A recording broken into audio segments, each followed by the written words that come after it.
on Old Route 66. Born in Seligman, April 1927. Graduated from high school right in Seligman. Then went to Barber College in Pasadena, California on Colorado Boulevard, which is Route 66. You folks don't know my life, but I became a man when I was just 15 or 16 years old, when my three brothers were drafted for World War I, and I became the oldest son in the family. So I became a man, literally became a man. I became my father's helper, and I learned so much from my father and mother's way of living. And living with 3 older brothers and 3 older sisters, I also learned so much from them. But back then, growing up in the Depression, you had to make do with what you had. You couldn't wish for it. You couldn't go around moping about it. Everyone had to work together just to eat. So when I am asked, what makes me go, it's having been raised and growing back then, knowing that if you don't do it, it's not going to get done. I became very handy with my hands. I'm not going to go through everything that I have made because it goes on and on and on. But I was going to be a finished carpenter and probably have to leave Seligman. So my mother and father probably had an idea. So when I was in the 10th grade, my mother says, Angel, why don't you try barbering? So immediately, I didn't even think about it. I just started cutting hair at home.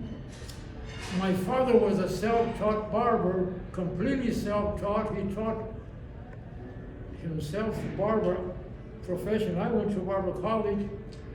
So when my mother asked me to try barbering, we brought my dad's barber chair that he bought April 6, 1926 for $194, brought it home, and I started cutting hair to any of the boys in high school that would let me.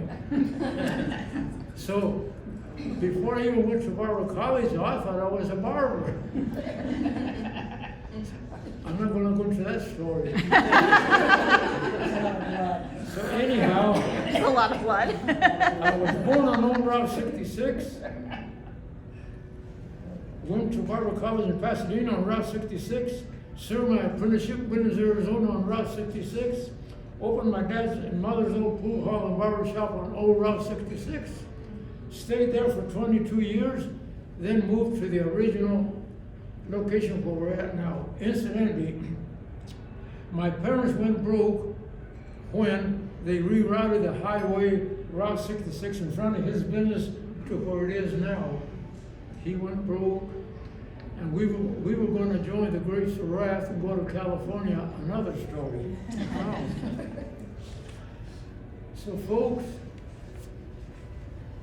the town died September 22nd, 1978 in Seligman, when our government finished building 100 miles of freeway from Kingman, Arizona to Ash Fork, Arizona. Kingman is only about 50 some miles from the Arizona-California border. Seligman is 84 miles from Kingman. Ash Fork is 21 miles from Seligman. So when they opened the freeway, the traveling public took to I-40 like ducks take to water. Seligman died at about 2:30 in the afternoon. History says that there were 9,000 automobiles using Route 66 to Seligman every 24 hours.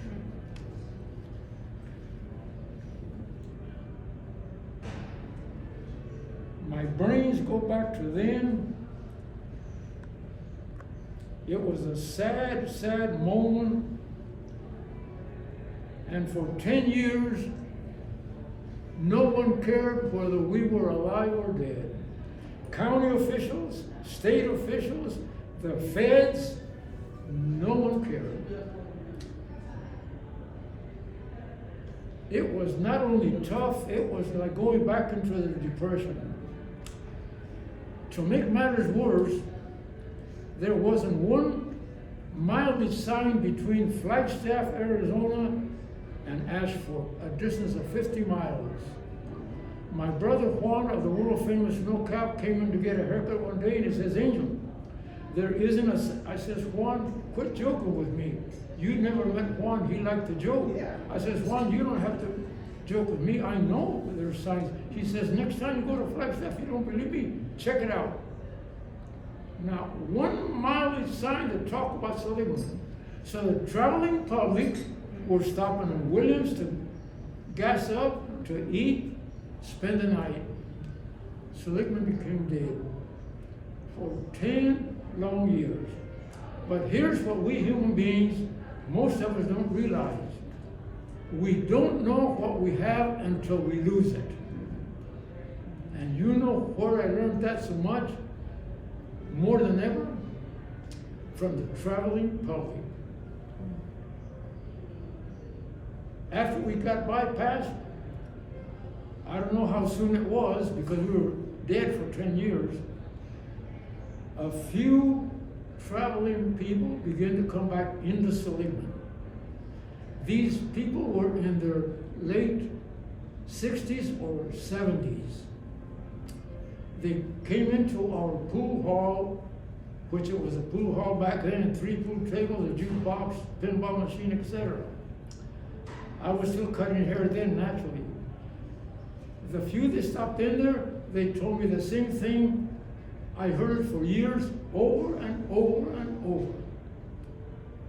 These people told me, when I was a little boy, when I was a little girl, this has got to be the highway that my parents traveled to California from the Midwestern states when it quit raining in the Midwestern states for 5 years. I heard it over and over and over. They all sounded like a recording. It finally got me to thinking, what are you looking for?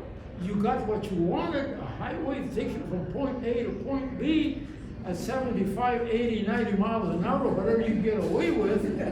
What do you want here? What are you doing here? I asked myself.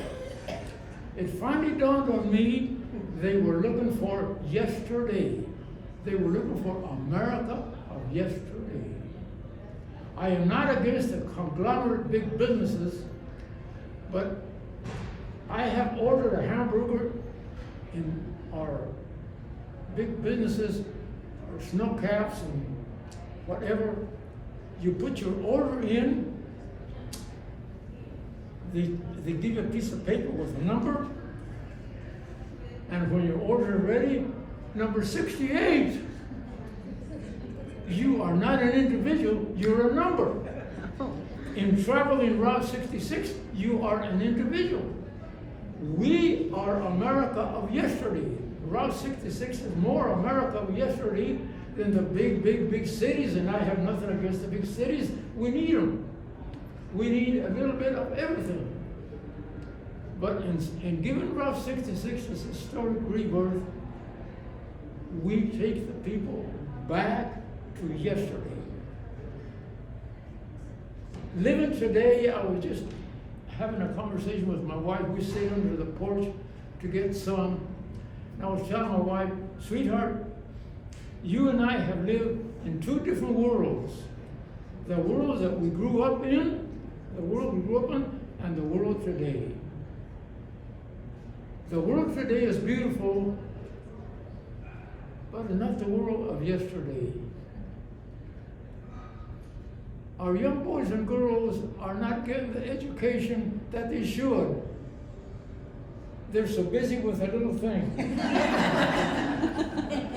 my God. It seems like mother and father are more in love with their children, they're more in love with themselves than they are their children. I retired from cutting hair, doing barber work, And I have spent a lot of time with my wife in the kitchen. I never realized how much work a mother has to do to put food on the table. Just chopping onions, just chopping carrots. It's a job. Because I do it. I'm her helper.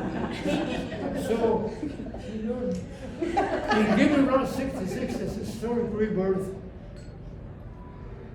and bringing back so much of America into today's world, it is so important. And here we go at a meeting talking about preservation.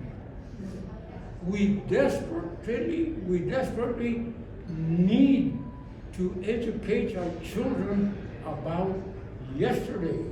Yes, today is important. But so much of yesterday has been forgotten. Not just the buildings, not just the roads, the way of life as it was and it can be. I want to tell you this. When we gave Route 66 this historic rebirth,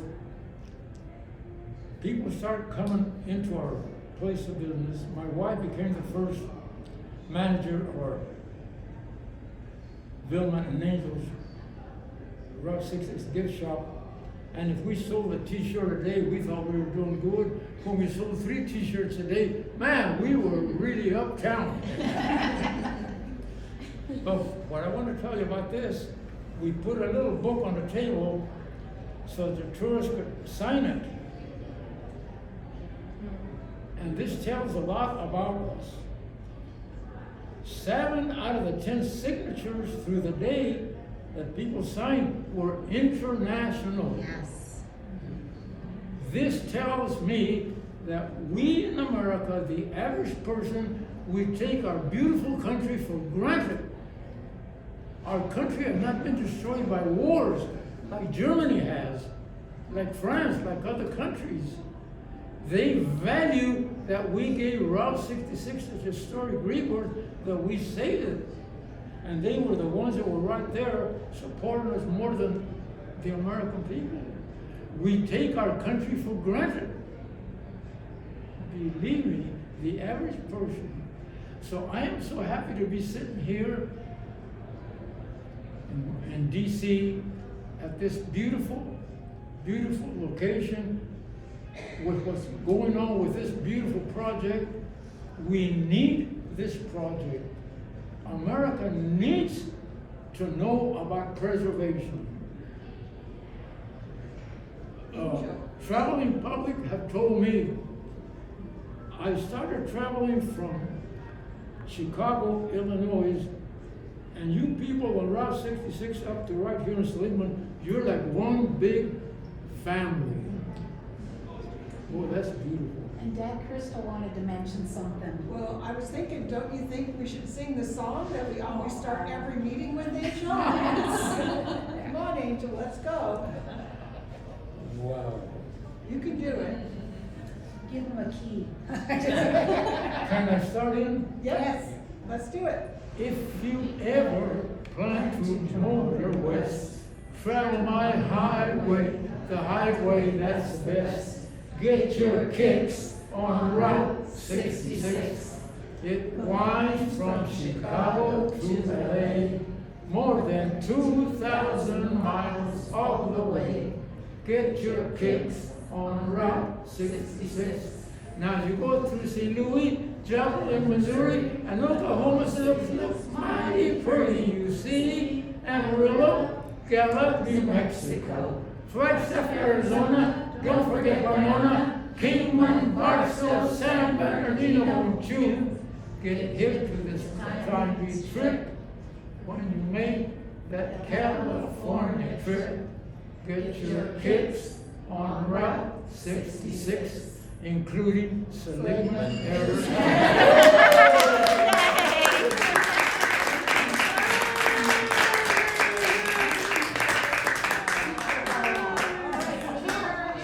Cheers. Cheers. Thank you for your the commission. And thank you to the Thank you. Thank you so much for bringing the community. Brindo por la